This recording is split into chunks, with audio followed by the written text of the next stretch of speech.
Umunsi wa gatatu w'imyigaragambyo mu gihugu cya Tanzania niho ibintu bigeze. Imyigaragambyo iracyakomeje mu mijyi itandukanye harimo Dar es Salaam nk'umujyi mukuru ndetse n'indi mijyi myinshi igiye ikikije, yewe no kugera mu nce z'ibyaro. Abanyakenya barimo kurira ayo kwarika nyuma yuko bamwe mu rubyiruko rw'abanyakenya babujijwe kwinjira ku mupaka wa Tanzania bari baje gufasha abanyatanzania gukora imyigaragambyo. Abantu benshi ku mbuga nkoranyambaga batabanyakenya n'abanyakavuyo kweri niki kiri gutuma bashaka kuza gufasha Tanzania kwigaragambya? Ese uyu mu president wabo cyangwa se president w'igihugu cya Tanzania bamwita Dr. Mama Samia Suluhu Hassan, niki abaturage be bari kumushinja? Ese yapfuye iki n'abanyakenya? Kubera iki abanyakenya bashishikariye cyane ko ubutegetsi bw'uyu mutegarugori cyangwa se uyu mumama uyobora igihugu cya Tanzania buvaho?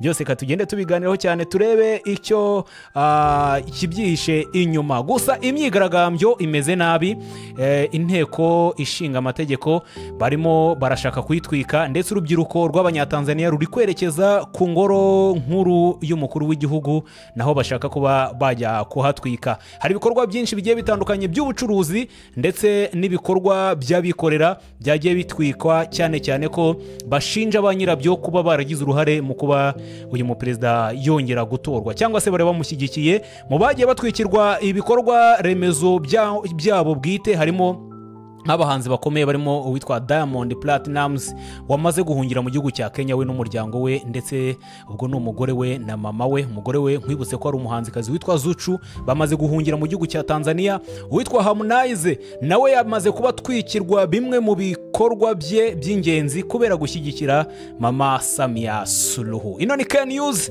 reka tuganire kuri bino bigiye bitandukanye.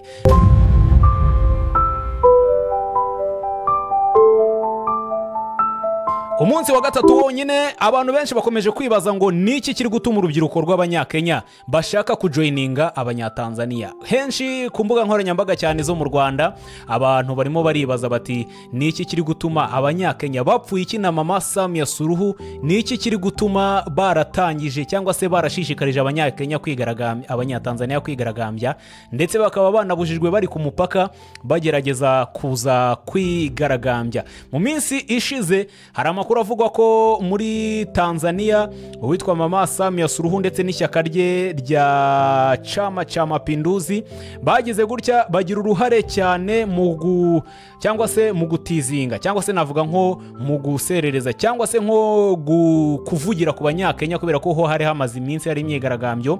Nyuma yaho uwitwa Boniface Mwangi, uyu ni umunyakenya waje cyangwa se uzwi cyane mu bikorwa by'uburenganzira bwa muntu. Ku itariki ya 19 Gicurasi 2025 yaje kuza mu gihugu cya Tanzania, aza kuza mu rubanza rw'uwitwa Tundu Lissu. Uyu Tundu Lissu akaba atavuga rumwe n'ubutegetsi, n'umwe mu bahatanira intebe y'ubuyobozi ariko akaba atavuga rumwe n'ubutegetsi. Uyu munyakenya rero witwa Boniface Mwangi yaje muri bino bikorwa cyangwa se muri kino gikorwa cy'urubanza rwa Tundu Lissu, aza kuba afatwa na leta ya Tanzania baramufungwa, hanyuma aza kuba arekurwa nyuma y'iminsi myinshi ndetse aza gutoragurwa ku mupaka hagati ya Tanzania na Kenya. Nyuma yaho ibirego byaje gukomeza kugenda bihererekanya ndetse perezida wa Tanzania Mama Samia Suluhu avuga ko abanyakenya atabishimiye ndetse yirukana na bamwe mu banyapolitike cyangwa se abadiplomate ba Kenya ndetse n'ibindi bihugu bibakikije agira ngo bamuvire mu gihugu, abashinja ko bagerageza kuzana umwuka mubi ndetse bagerageza kwigisha abanyatanzania ibyo bamenyereye, cyane cyane ko muri Kenya hamenyerewe ikintu kijyanye n'imyigaragambyo. Mama Samia Suluhu yaravuze ati Tanzania ntabwo izigera yemera abantu bo mu bihugu by'amahanga, cyane cyane yavugaga Kenya, ati baza guteza imyigaragambyo hano kandi bashaka gushyira igitutu ku gihugu cyanjye cyangwa se ku gihugu cya Tanzania.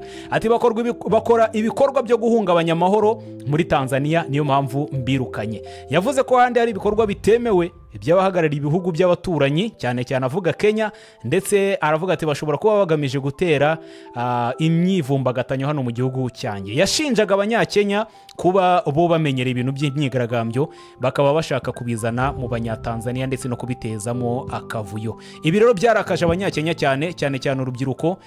Baravuga bati n'ubundi ikibazo turagisangiye ariko urimo uradushinja amakosa n'ibibazo. Hanyuma nyuma yaho Perezida Mama Samia Suluhu yaje gukora ikosa rikomeye cyane mu kijyanye n'amatora. Abasesenguzi benshi bavuga ko yagakwiye kuba yararetse bano batavuga rumwe nawe bakiyamamaza, hanyuma bamara kwiyamamaza wenda yabashaka kubiba akazabibira mu matora, ariko we yakoze ikosa, bamwe arabafunga abandi yanga ko biyamamaza, birangira ari kwiyamamaza ahanganye nabo mu by'ukuri badafite imbaraga zihagije. Kuri uyu munsi wa gatatu nyuma y'uko amatora abaye ku itariki 29 hatangajwe ko muri Dar es Salaam ari we uri imbere mu matora cyangwa se ufite amajwi menshi mu ibarura ry'amatora, ariko urubyiruko rwinshi ntago ruri kubyemeranyaho, ndetse barimo baraseka cyane bavuga bati uko byamera kose turagusanga mu ngoro yawe tube twagukuramo. Iyo ni imyigaragambyo iri kubera mu gihugu cya Tanzania igiye itandukanye. Mama Samia Suluhu ntago yorohewe, leta ya Tanzania ntago yorohewe, igisirikare cya Tanzania cyashotse mu mihanda, ariko ugikuriye yari yabujije abasirikare kugiza umuturage n'umwe bahutaza, ariko kugeza kano kanya abarenga 160 bamaze gupfa cyangwa se kugwa muri no myigaragambyo, mu gihe abaturage barenga 600 bamaze gukomerekera muri ino myigaragambyo iri kubera mu gihugu cya Tanzania. Ibyo rero nibiri kugenda bikurikiranwa cyane.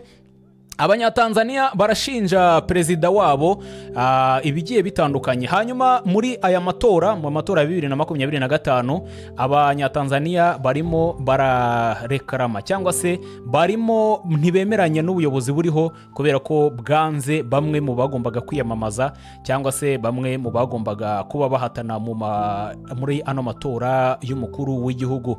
Abaturage barimo barataka kugira imiyoborere itarimo kwegera abaturage, cyane ku buyobozi bw'uyu mumama witwa Mama Samia Suluhu.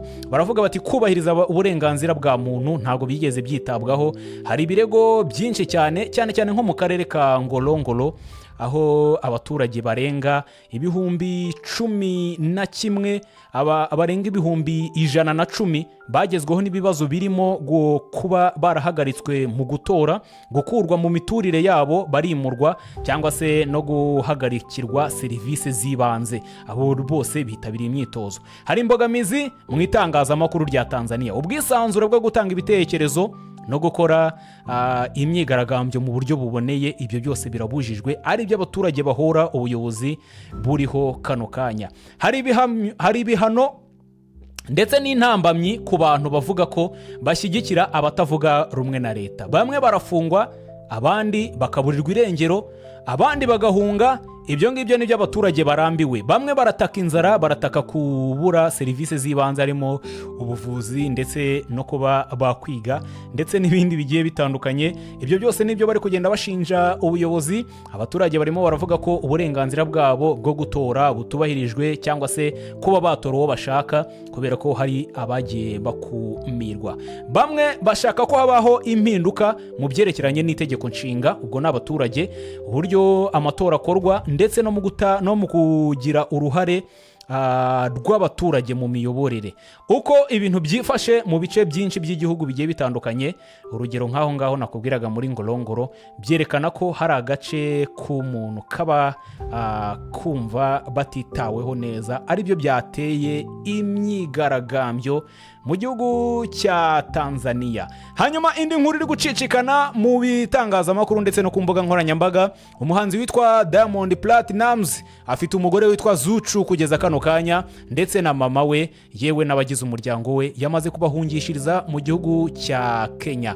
Ibi ngibi byabaye nyuma y'uko abaturage bamurakariye cyane, dore ko yari umwe mu bashyigikiye ubutegetsi buriho kano kanya bwa Mama Samia Suluhu, ndetse yaje kugaragara mu mavideo agiye atandukanye atandukanye avuga ko abanyatanzania aribo badashobotse ahubwo leta imeze neza.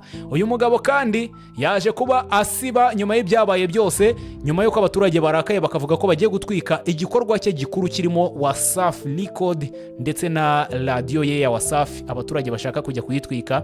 Yaje kuba ajya ku mbuga nkoranyambaga, hari mu rubuga rwa Instagram ndetse na Facebook, asiba icyitwa ifoto iyo ari yo yose ifite aho ihuriye na Mama Samia Suluhu ndetse n'ishyaka rya Chama cha Mapinduzi, byose arabisiba ndetse atangaza ko ari gusaba imbabazi abaturage.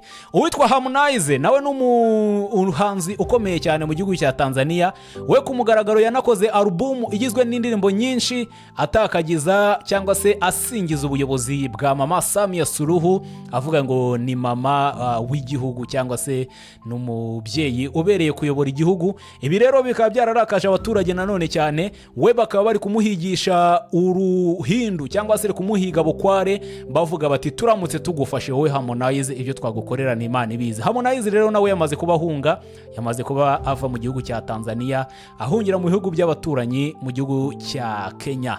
Ni situation iri mu gihugu cya Tanzania itoroshye mu by'ukuri, abaturage barimo barigaragambya. Impamvu bino turi kubivuga nuko biragira ingaruka kuba giye batandukanye, cyane cyane ibihugu by'abaturanyi birimo n'u Rwanda, kubera ko aka kanya nk'umuceri cyangwa se ibindi byavaga mu gihugu cya Tanzania ntabwo biri kubasha gutambuka. Amakamyo yaheze mu nzira, harari gutwikwa, hari ibikorwa remezo, imihanda iri kwangizwa irimo za barriere, biri gutuma bimwe mu bikorwa by'ubucuruzi byavaga ku cyambu cya Dar es Salaam byerekeza Kigali, Bujumbura ndetse n'ahandi bitagerayo amahoro cyangwa se bitinda kuba byahagera. Ubwo rero nuko bimeze, situation n'ugutyo ihagaze mu gihugu cya Tanzania. Turakomeza kugenda tubikurikiranire hafi. Icyo usabwa no kubana natwe kandi subscribe kuri K News, hanyuma ukomeze kugenda ubana natwe mu bikorwa ndetse n'ibiganiro bigiye bitandukanye.